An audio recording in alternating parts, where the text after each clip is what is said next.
Many ionic compounds do not just exist in a laboratory or in your chemistry homework. Sodium chloride is regular table salt. Sodium fluoride is added to some toothpastes to help strengthen tooth enamel. Ammonium nitrate can be used to fertilize plants. Although their real-life applications are very different, they share a few key properties. In this lesson, we will learn about the properties of ionic compounds. These ionic compounds have very high melting points and are brittle because of their 3D giant ionic lattice structure. The strong electrostatic attractions holding the 3D lattice structure in place mean that a lot of energy is required to overcome these attractions. When we apply a force, it breaks the regular repeating pattern of oppositely charged ions, causing ions with like charges to come close to one another. The ensuing repulsion breaks the lattice structure. Sodium chloride, sodium fluoride, and ammonium nitrate can all dissolve in water, as we know. Or else we wouldn't be able to flavor our soups, brush our teeth, or fertilize our plants.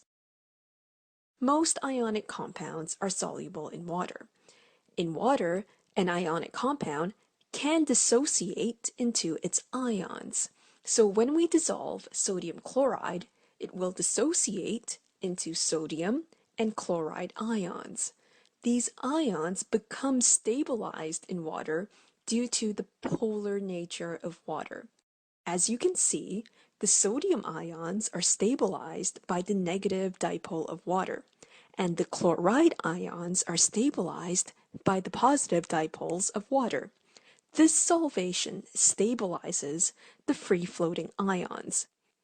An ionic compound dissolved in water can conduct electricity. This is another key property of ionic compounds. This is made possible due to the presence of free-floating ions. We can dissolve copper 2 sulfate in water in a beaker. Add a few drops of sulfuric acid.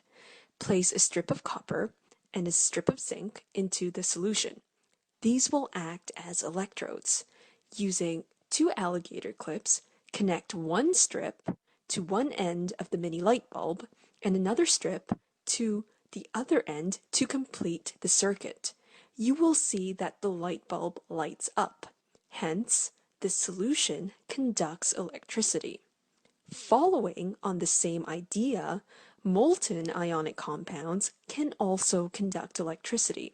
The lattice structure is broken at high temperatures, and so the ions become free-floating.